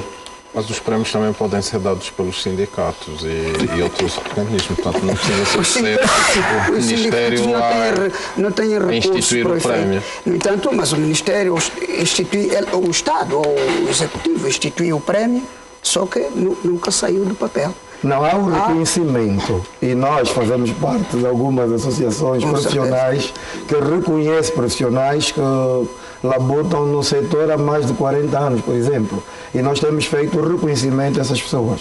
Isso tem acontecido, mas queremos é que se institua o Prémio Nacional do Professor. Está na forma, mas nunca passou para a prática. Muito bem, o acesso ao... Não sei se poderia... tal como quer seja o Rui, o Barbosa, como o doutor Pacavira, este reconhecimento ao nível das instituições existem. As escolas, né, destacam os professores de mérito. Agora, relativamente a esta problemática da premiação do professor, é um assunto que acredito que devemos continuar a retomá-lo, não só a nível da estrutura central, como do Simprof, que é de interesse de todos, para que a dimensão do que acontece com o prémio de jornalismo possamos também distinguir os melhores professores. Terão havido alguns problemas que inviabilizaram exatamente a implementação deste instrumento, mas acreditamos que com a aprovação do novo estatuto e com a dinâmica que se pretende imprimir, nos próximos anos poderemos exatamente realizar este Diretor João, o ano letivo, portanto, começou com, tal como disse logo na abertura, com alguns problemas. E os problemas foram precisamente no acesso de algumas crianças ao sistema do ensino. Falou-se em cobranças, isso a todos os níveis do ensino, já não é o ensino primário como era, com geral. Pronto, a todos os níveis do ensino geral. Houve algumas manifestações que não foram, enfim, não foram as mais saudáveis possíveis. Houve escolas onde claramente acusou-se de estarem a cobrar determinados montantes, alguns montantes até instituídos, creio, de forma legal, mas que não estavam acessíveis aos pais, aos encarregados de educação. Como é que o Ministério coabitou com toda essa situação e como é que a resolveu? Bem, de facto é um cenário muito complicado, difícil de resolução imediata, porque a pressão sobre as escolas é enorme, fruto da falta de construção de instituições de ensino. Eu quero refiro-me que há 3 anos já não vivíamos esse cenário cá em Luanda, 3, 4 anos já não vivíamos esse cenário cá em Luanda, porque de facto houve uma grande preocupação do Executivo em construir escolas no sentido de responder exatamente à demanda. Mas de 2014 a esta altura, os recursos tornaram-se quase que escassos e daí a impossibilidade de nós podermos construir instituições que pudessem então abarcar o maior número possível de alunos. Daí a pressão. Tal como disse inicialmente, infelizmente o que aconteceu é que muitas das escolas tiveram que realizar matrículas, não é? Extrapolando o número de alunos por turma, razão pela qual fiz referência da existência de turmas com 50, 60, 70, 80 alunos, até escolas público-privadas que num passado recente só permitiam 40 alunos por turma, hoje tiveram que aumentar fruto desta mesma pressão. Como disse inicialmente, este é um problema que deve ser resolvido e que seria muito bom, tal como disse, que se retomasse, não é, o estudo sobre a viabilidade socioeconómica, não é, da institucionalização de fundos para o setor da educação, semelhança do que acontece com o setor da energia, para que possamos então financiar o plano nacional de formação de professores e diminuirmos essa pressão que existe sobre as escolas. Uma coisa é pressão, que já é conhecida, portanto há uma pressão sobre as escolas, as estruturas são exíguas e há uma pressão. Havendo mais pressão, creio que o sistema de fiscalização deve ser melhor para se evitarem situações como essas que foram vividas, não se sabe se são reais ou não de cobranças. E a minha pergunta foi no sentido de que o Ministério da Educação soube de cobranças que estavam a ser feitas em algumas escolas? Não, e como é que resolveu isso? É o que nós ouvimos do diretor. Passaram a informação de que ele fazia cobranças. Mas isso foi um caso, portanto... Sim, só foi um caso. Não, é para dar um exemplo. Dizer-se que estava a fazer cobrança quando na realidade não fez cobrança nenhuma. Nós dissemos inicialmente, aqueles casos identificados devem ser denunciados. Ao nível da província de Luanda, existe o Gabinete Provincial de Educação de Luanda, onde devem ser feitas chegar todas as preocupações relativamente à questão que me coloca, que é das cobranças. Na impossibilidade de não os poder apresentar ou por algum motivo, podem fazer chegar ao Ministério. Nós recebemos, do meu conhecimento, não recebemos queixas relativamente à cobrança. Nós estamos a analisar um caso de uma carta que nós recebemos, que não tem muito a ver com cobranças no início do ano letivo, mas de situações que são vivenciadas numa determinada instituição. E nesta altura... Como é que foi o sistema de fiscalização para que o processo de acesso fosse um processo mais transparente possível, apesar dessa pressão que o sistema... De facto não foi muito fácil. O que as direções provinciais fazem exatamente no final de cada ano letivo, do ano letivo anterior, solicitarem exatamente as vagas existentes. E em função das vagas existentes faz-se o monitoramento. É claro que as escolas que não tiveram capacidade de absorção de mais alunos, e nesses casos, quando a escola só tem, por exemplo, capacidade de absorver 40 alunos, aparecem sem candidatos ou sem pais em carreira de educação, é claro que o grosso não será atendido. Então daí a acusação de que os que foram admitidos foi porque tiveram que desembolsar algum valor, quando na verdade não é isto que acontece. Vítor Barbosa, estendo essa questão para si, estamos em presença daquele velho ditado: numa casa onde não há pão, todos choram e ninguém tem razão. Portanto, é o que aconteceu em relação ao acesso, essa problemática do acesso, de cobranças, não cobranças, portanto, acessos justos e não.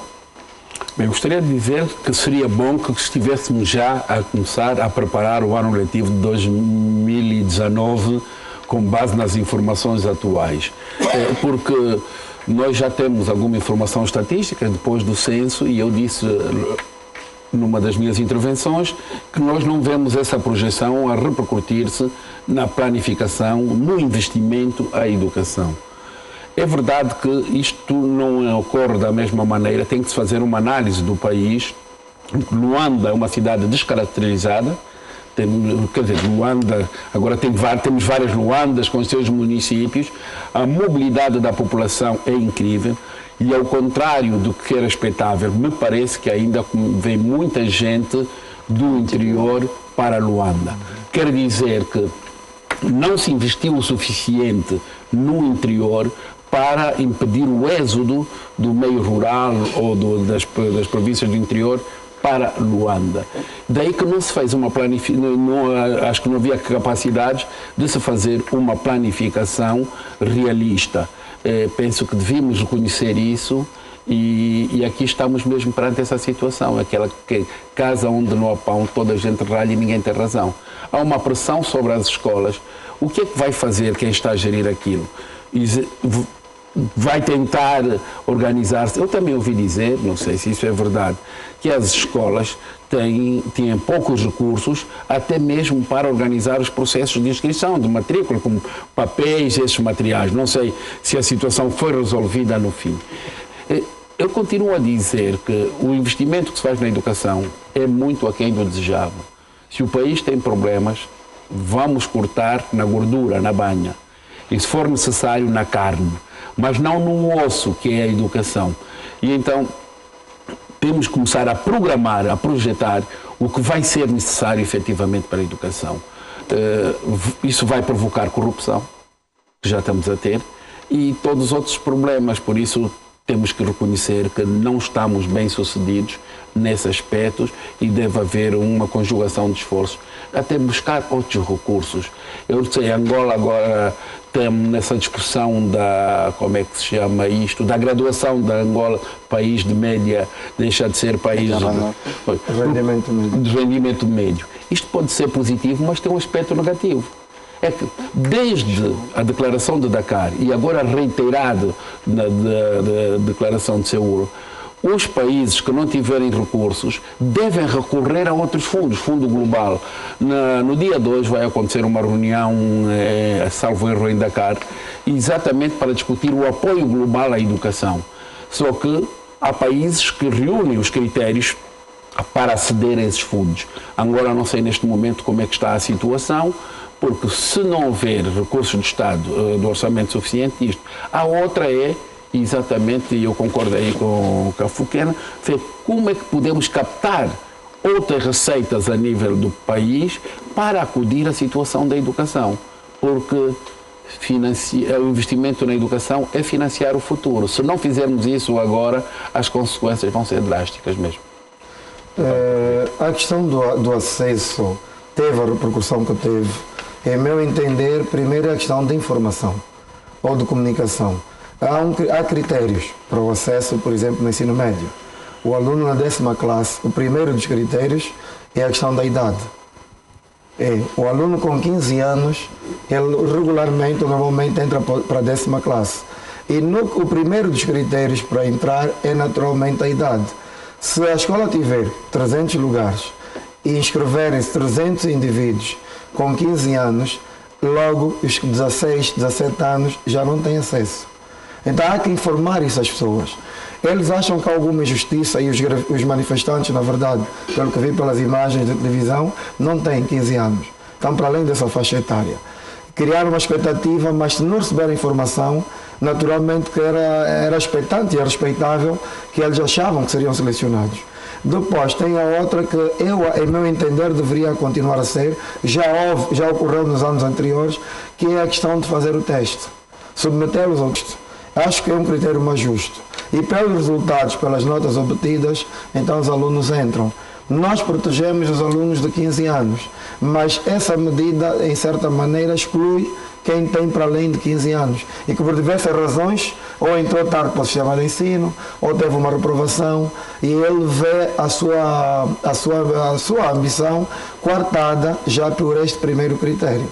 Então isso levanta suspeitas. Se há pressão como houve no IMS em Luanda, acho que 8 mil candidatos para 400 lugares, depois estenderam para 600, não tem como. Depois, a profissão de professor eu chamo uma profissão de risco, porque sempre que o indivíduo reprova, encontra uma justificativa. Foi corrompido, o professor solicitou alguma coisa. Ou assediou, se for menina, se for homem, cobrou alguma coisa. E então nós estamos expostos ao risco. Muitas das informações, na verdade, é mais difamação. Só que isso tira a credibilidade ao sistema. A pressão social, o processo migratório continua. Há poucas esperanças das pessoas de conseguirem emprego no interior e vieram para Luanda. A pressão em Luanda, de 2014 para agora, aumentou muito. Criaram-se muitos bairros novos. Não há construção de escolas nesses bairros. Existem sim colégios e escolas comparticipadas. Acredito que já tem que fazer uma expropriação para a utilidade pública para poder construir algumas escolas, porque o Estado alega que não há terreno. Luanda, por exemplo, diz, olha, não há terreno, está sobrelotado. Não, tem que fazer expropriação para a utilidade pública. E aí vai construir escolas e vai construir hospitais.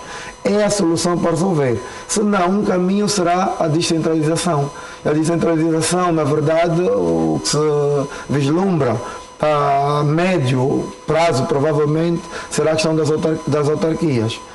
E provavelmente as autarquias vêm trazer alguma solução, porque vai criar uma concorrência, esperamos saudável, e os autarcas vão ter que oferecer educação, vão ter que oferecer oportunidade de alargar, porque o Estado não pode continuar a concentrar. a imagem a imagem do Estado fica de certa forma manchada, mas o Estado não pode continuar a concentrar. O Estado tem que descentralizar de alguma forma, ou para os distritos ou no futuro pelo poder autárquico. Muito bem. E é uma questão. A lei é clara. A lei 17/16 de 7 de outubro é clara. O ensino primário, no artigo 11º, o ensino primário é gratuito, quer na inscrição, quer na frequência às aulas, bem como o material didático. Mas nós sentimos aqui e acolá, da parte de algumas direções de escola, e ouvimos, passou na imprensa, quer a Willa, etc., onde até existe um documento, creio, do governo provincial, onde as escolas, de facto, através desse documento do governo provincial, estão autorizadas a fazer uma coleta de valores que chamam coparticipação para os pais encarregados de educação. Imaginemos um pai com 4, 5 crianças. O seu rendimento é tão baixo. Que fazer? Que opção ter? Portanto, será que um regulamento de um governo provincial suplanta uma lei?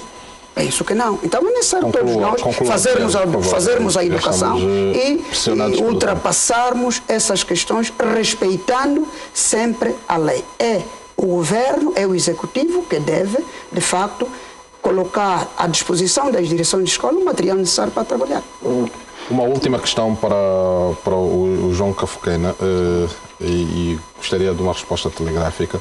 No início do nosso debate, o António Pacavira apresentou porque uma forma de retirar um pouco essa pressão que o ensino público vive seria o ensino privado. E o ensino privado, portanto, o acesso também não é um acesso fácil pelos preços que são praticados, embora o António Pacavira diga que não é tanto há propinas para todos os bolsos. Há propinas para todos os bolsos, mas há propinas para nenhum bolso, às vezes. Bom, o recurso devia ser o recurso, entre aspas, devia ser o ensino privado. E o ensino privado debate-se com um problema que foi levantado aqui. Portanto, existe uma lei dos preços vigiados que não está a ser regulamentada, então que os preços que são praticados são de alguma maneira livres. Quando é que vai ser regulamentada a lei? Bem, nós, tal como disse inicialmente, nós estamos a trabalhar na regulamentação da lei de bases. Temos já concluído o Estatuto das Instituições Privadas de Ensino, que é fundamental para isto. Resta-nos partilhar com a ANEP, com as entidades de defesa dos consumidores. Para além disto, nós pensávamos que pudéssemos resolver este problema com a aprovação do estudo de custo por aluno. Até o momento ainda não tivemos nenhuma resposta do Executivo relativamente a este documento.